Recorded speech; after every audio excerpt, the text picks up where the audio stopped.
My name is Jack Miller. I'm 30 years old, a project manager for a construction company.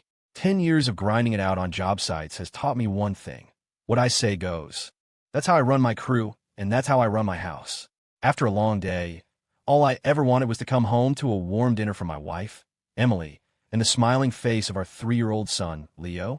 For me, home was my harbor, the one place of peace I wouldn't trade for anything, no matter how much crap I had to eat out in the world. But that night, the second I pushed open the door, that peace shattered into a million pieces. I've been looking forward to tonight. Leo was staying at my mom's, which meant Emily and I could have the house to ourselves. But when I stepped inside, I saw them. A pair of gray and black men's running shoes, sitting right there in the entryway, specks of mud clinging to the sides. My hand froze on the doorknob. From the living room, I heard Emily's laugh, a bright, bubbly sound I hadn't heard in years. It was so light, so carefree, it felt like a needle of ice twisting in my gut. "I'm home," I said, dropping my briefcase on a console table. My voice was flat, but my knuckles were white. Emily finally stood up from the couch, a smile still fading from her face. A man was sitting next to her. He was built solid, wearing a gray sweatsuit, the muscles in his arms stretching the fabric into hard lines. A gym rat, no question. The guy stood up too and stuck out his hand. "Hey man, I'm Cody, a friend of Emily's." I didn't take his hand. My eyes were pinned on Emily, the coldness in my voice impossible to hide. "Who is this? And why is he in my house?" Emily rushed over and grabbed my arm, like she was afraid I was about to start something. "Jack, don't be like that." She forced a smile. "This is Cody, my guy friend. He was just passing through the neighborhood, so I invited him in for dinner." "Guy friend." I repeated the words, a humorless laugh escaping my lips.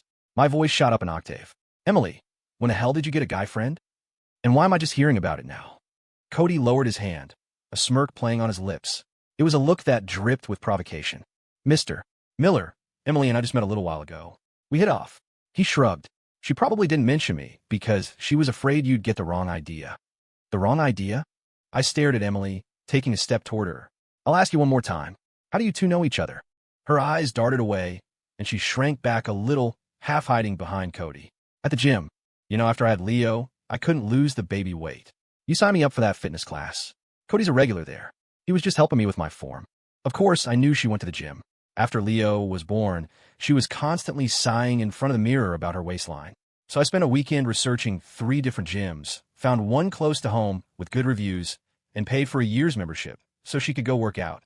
I just never imagined she'd be working out a guy friend and bringing him back to my home. Rage flared in my gut.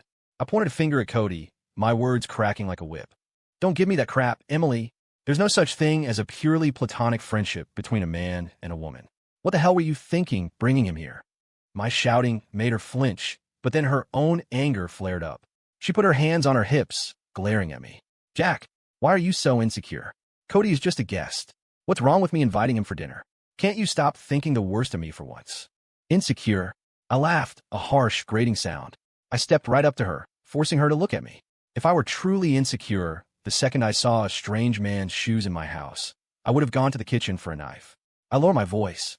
"You're getting this close to another man, calling him your guy friend. Did you even think about me? About this family?" "Whoa. Hey, that's not fair, man." Cody suddenly cut in, stepping forward to stand between me and Emily. "Emily and I are just friends. You can't accuse her of something based on your own paranoia. She has a right to make her own friends. As her husband, you should be supportive, not suspicious. You're way out of line." I was already on a short fuse, and Cody's little speech was the match that lit it. I locked my eyes on him, letting the fury show. "This is my house. You don't get to talk here." Cody's voice rose to match mine. "Emily's my friend. I'm not going to stand by and watch you bully her." "Bully her?" I smiled, but there was no warmth in it, only violence. "I'll show you what bullying looks like." Before he could react, I lunged. My fist connected with his face with a sickening thud. Cody cried out and stumbled backward, collapsing onto the couch with blood already seeping between his fingers. "You hit me," he sputtered, his eyes wide with a mix of shock and rage. "What about it?" My vision was red. I straddled him on the couch, raining punches down on his face and chest. "You try to move in on my wife in my own house, and you think you can run your mouth? I'm not Jack Miller if I don't beat some respect into you tonight." Cody tried to fight back, but I've hauled rebar and mixed concrete on site for a decade. He might look bigger, but I had raw strength he couldn't match. Plus, I've been in my share of fights. I know that the guy who's willing to get crazy always wins. He just curled into a ball, shielding his head as he howled in pain. "Jack, stop. You're going to kill him," Emily screamed, throwing herself on my back and digging her nails into my arms. But all I could see was the two of them laughing together. In that moment, her try to stop me just felt like her protecting him. I threw my arm back in a blind rage, and my elbow caught her square in the face. Emily cried out and crumpled to the floor. A red mark instantly blossomed on her cheek, and tears streamed down her face. She sat there, staring up at me, her voice trembling. "You hit me, Jack. You actually hit me? I'm leaving you. I'm calling the cops." "The cops." I stopped, breathing heavily, and looked down at her, my eyes full of menace. "You call them. I dare you.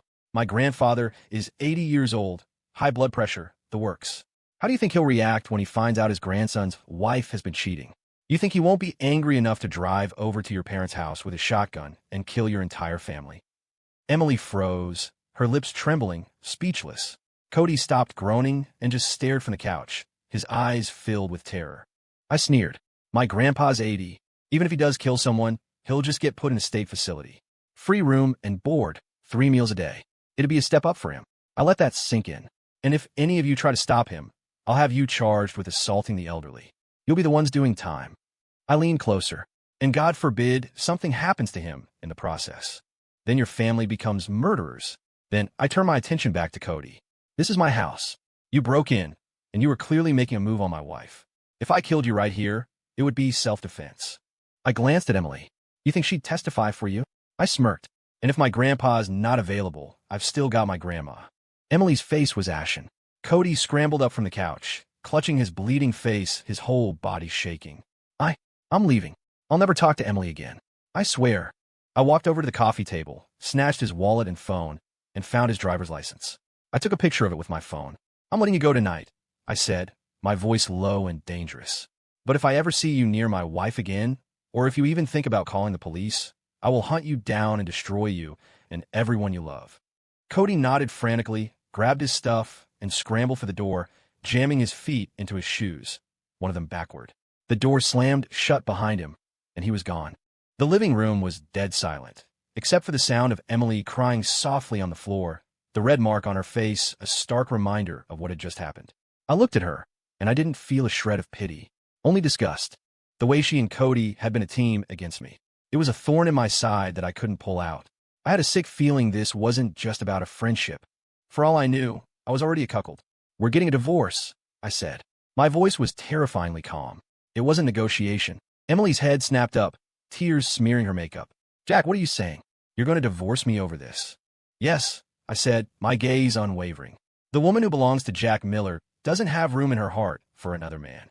I spat the words out. "And screw your guy friend." She scrambled to her feet, sobbing, and pointed a shaking finger at me. "You're heartless, Jack. It was a misunderstanding. You hit me, you beat up Cody, and now you want a divorce? You're not a man. You're a monster." "A misunderstanding?" I laughed coldly. You know damn well whether it was or not. For the next few days, our house was like a freezer.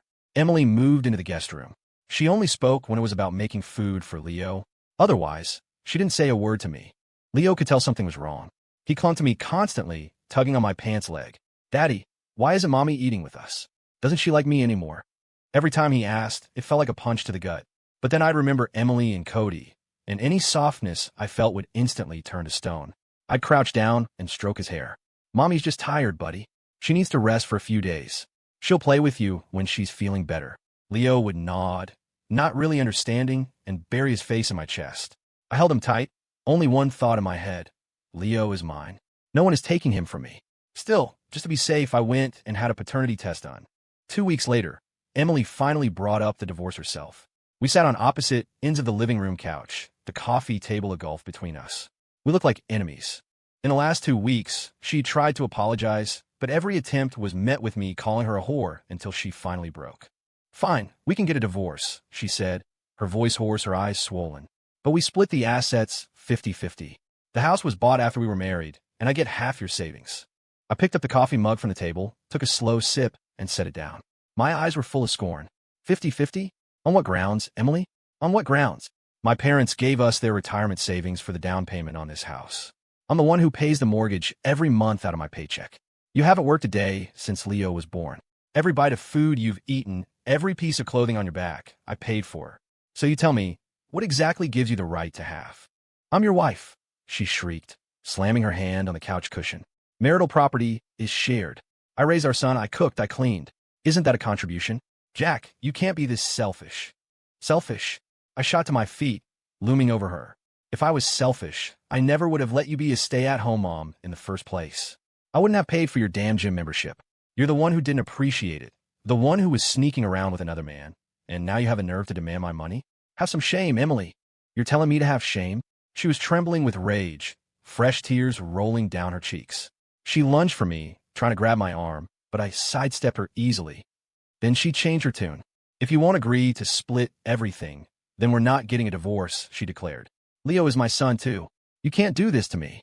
For Leo's sake, can't we just stay together? He's only 3. He can't grow up without a mother. That was the last straw. The fire I'd been suppressing finally exploded. I pointed a finger right at her nose. For Leo's sake? You have the audacity to bring up Leo now. My voice was a roar. Where was your concern for Leo when you were bringing Cody into our home? Where was your concern that Leo might not have a mother when you were cozying up to your guy friend? She staggered back a step, but immediately straightened up, her voice thick with tears as she tried to defend herself. Cody and I were just friends. I just wanted someone to talk to. You're at the job site all day, and when you come home, you just stare at the TV. I could say 10 things to you, and you wouldn't even answer one. What's wrong with me finding a friend? She played her final card. Now you want a divorce, and you want Leo to grow up in a broken home? Aren't you afraid he'll be made fun of by the other kids? Made fun of. I barked out a laugh and stepped toward her again, making her shrink away. If Leo gets made fun of, it'll be because his mother is a clueless slut. I was yelling now.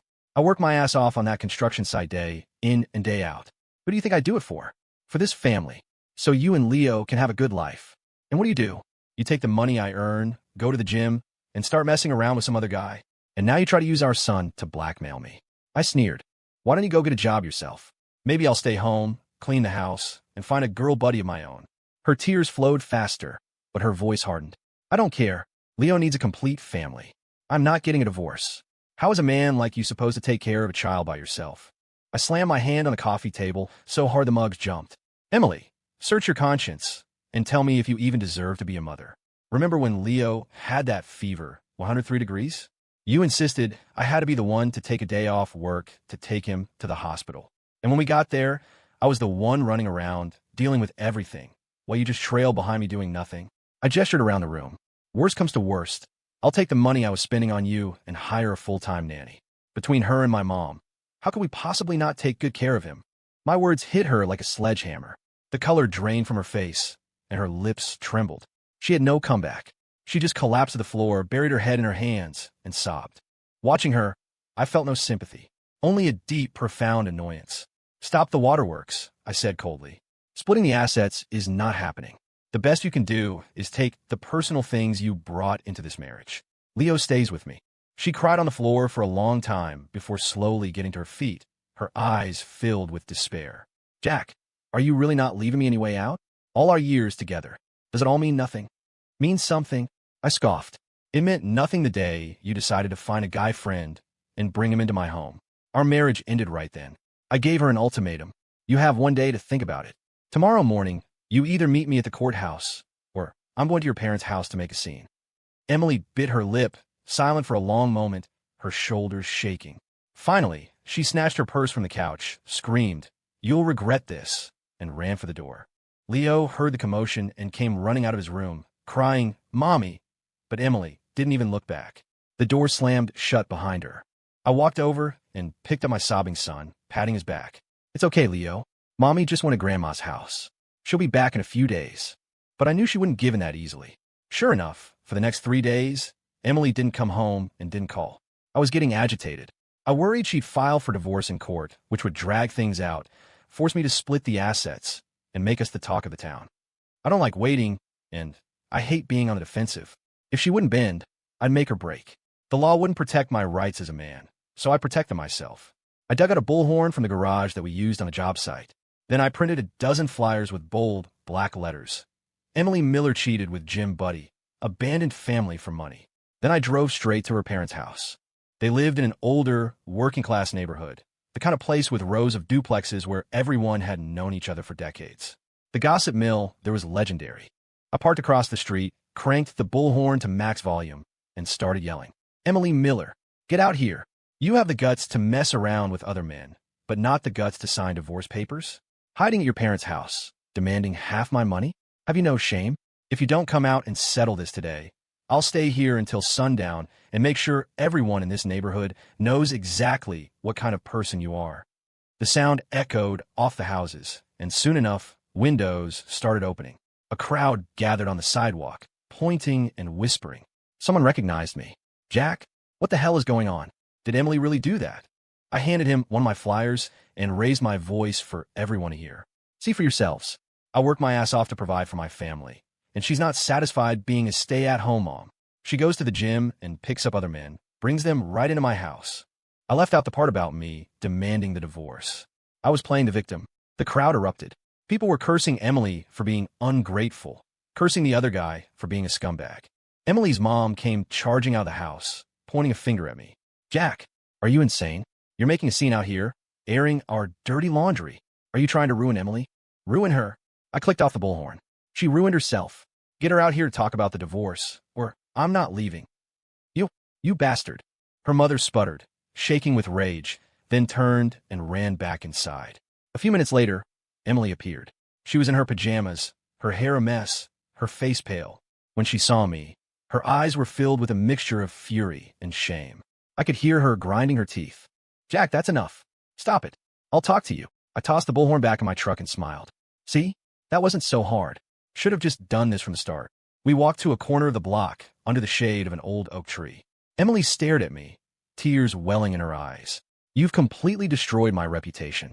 Are you happy now? Happy? I sneered. I just want what's mine.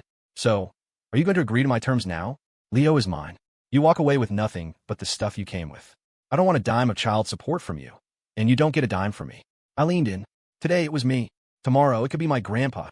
She was silent for a long time, her body trembling slightly.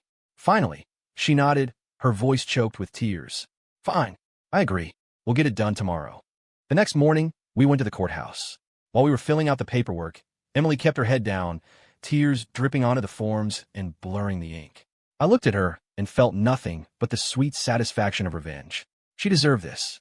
The moment the clerk handed me the finalized divorce decree, I let out a long breath. I stuffed the papers in my pocket and looked at Emily one last time. Don't contact me again. And don't bother Leo. I added, if you want to see him, you can see him once a month. That's it. Life after the divorce was calm. I hired a nanny to help with Leo, and my days fell into a rhythm. Work, home, play with my son. It was tiring, but my mind was at peace. Sometimes, when Leo would cry for his mom, a tiny flicker of guilt would stir in my chest. But then I'd think of Emily and Cody, and that flicker would be extinguished. I assumed Cody had vanished from the face of the earth. I never expected to see his name again. But 3 months after the divorce, I saw it in a headline. I was getting Leo ready for his bath after we'd finished watching cartoons. A local news alert popped up on my phone. The headline read, Massive romance scam busted. Suspect Cody S.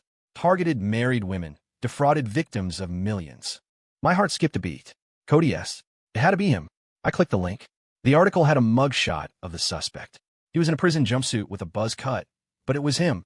No doubt about it. The report said that Cody Sharp, operating under various aliases, posed as a fitness coach or a successful entrepreneur. He targeted lonely, married women at gyms and yoga studios, exploiting their postpartum insecurities and marital slumps. He'd start by being a guy friend or a confidant, sending them supportive texts, buying them small gifts like lipstick or flowers. Once he had their trust, he'd spin a tale about a can't-miss investment opportunity, convincing them to give him their money before disappearing. The amounts ranged from a few thousand to hundreds of thousands of dollars. After he got the money, he'd block them and move to a new city to start all over again. When I read the words specifically targeting married women, I just stood there stunned. Leo, who was playing with his building blocks on the floor, looked up at me. What's wrong, Daddy? I picked up my phone, my thumb pressing so hard against the screen I thought it might crack. So Emily's we just hit it off was nothing but a carefully crafted con. I had assumed they were having an affair, but now it looked like Emily was just another mark, blinded by his smooth talk. Not that it excused her. It takes two to tango. If I hadn't shown up and beaten the hell out of him, she probably would have been his next victim. I scrolled through the article. The police had already identified over a dozen victims, most of whom were too embarrassed to press charges. The case had only broken open when one woman, who had gotten pregnant with Cody's child, was divorced by her husband and had nowhere else to turn. Another victim had even helped Cody scam her own husband, convincing him that Cody was a long-lost cousin and a brilliant investment manager. Her husband had actually believed her. It was insane. At the bottom of the article was a number for the police tip line, urging any other potential victims to come forward. I stared at the number for a second. Then, a malicious grin spread across my face. I decided to call Emily. It was time to rub it in. My hand was still tense as I dialed her number. It rang 7 or 8 times before she finally picked up. Her voice was cold and hoarse. "Jack, what do you want now? Did you see the news? I didn't waste any time. Your boyfriend Cody got arrested. He's a con artist. Scams married women for their money." There was dead silence on the other end for 3 full seconds, followed by a sharp, ragged gasp. "What? Cody's a scammer? No, that's impossible. He was going to help me invest." "Invest?" My stomach tightened. "Did he ask you for money? Did you give him anything?" "No." Her voice cracked, turning into a sob. "He just bought me coffee a few times, gave me a tube of lipstick. He said he had a big project coming up and wanted to help me make some pocket money. I really thought he was just being a good friend." She was crying freely now. "The night he came over, I was going to have him explain the investment to you, since all our savings were in your account. But then you came home." Hearing that she hadn't lost any money, I felt a strange sense of relief. It was probably just the thought of her coming to me for a bailout that I was dodging. She was still Leo's mother, after all. "You got lucky you didn't get scammed," I warned her. "Next time, don't be so quick to trust every guy who's nice to you, especially a snake like Cody." She was weeping uncontrollably on the other end. "Jack, I was wrong. I shouldn't have ignored what you said. I shouldn't have looked for a guy friend. If I hadn't brought him home that night, we wouldn't have gotten a divorce." I gripped the phone, saying nothing. What was the point of saying all this now? "Jack," she suddenly pleaded, her voice rising with desperation. "Can we get back together? Please? I know I was foolish. I'll change, I swear. I'll be a good wife. I'll take care of Leo. I'll do anything." Get back together? I almost laughed out loud. When she was defending Cody, she fought me tooth and nail. When we were divorcing, she demanded half of everything I owned. Now that she realized she'd been played for a fool, she wanted to come back? In her dreams. "Emily," I said, my voice devoid of emotion, "we're divorced. Some things, once they're broken, can't be fixed. I'll take good care of Leo. You just worry about yourself. Don't ever bring this up again." Before she could say another word, I hung up. Leo had wandered over and was tugging on my hand. "Daddy, was that Mommy? When is Mommy coming back?" I lifted him onto my lap and stroked his hair. "Mommy's busy with work, buddy, but Daddy will always be here with you." He nodded, not quite understanding, and nestled his head against my chest. A 3-year-old doesn't understand what divorce is. No point in trying to explain it. Looking down at the top of his head, I was more certain than ever that I had made the right decision. I couldn't let my son be raised by a mother with such poor judgment. The news about Cody spread like wildfire, and Emily's life got even harder. After the scene I'd made with the bullhorn, her reputation in her parents' neighborhood was already in tatters. Then, a few cops showed up to question her as a potential victim, and word got out. Now, the neighbors knew she'd nearly been conned by a romance scammer, and the whispers behind her back became even more vicious. One day, I was driving through a part of town and saw a group of older women cornering her outside a convenience store, their faces etched with scorn. She just stood there, white as a sheet, unable to even lift her head. Not long after that, I heard she'd moved out and was renting a room somewhere. 6 months after the divorce, a colleague set me up with a woman named Hannah. She was 25, 5 years younger than me, and worked as a kindergarten teacher. She had fair skin, bright eyes, and 2 little dimples when she smiled. She just seemed gentle. More importantly, on our first date, she told me she was also divorced. She and her ex-husband had tried for a year to have a child, but it never happened. A trip to the doctor revealed she was infertile, a condition she was born with. Her ex's family had pressured him into divorcing her. Hannah had her head on straight. She wasn't one of those divorced women trying to snag a guy who'd never been married before. She even said that if I had a child, she would be happy to help raise them, as long as I treated her right. That was exactly what I needed to hear. I already had Leo, and the cost of raising a kid in this country is insane. I didn't want another one. I was also worried that if I married a woman who could have kids, she might favor her own child over Leo. We dated for 3 months. It felt right, so I asked her to marry me. Hannah smiled and said yes without a moment's hesitation. We had a simple wedding, just a dinner in a nice restaurant with our families and a few close friends.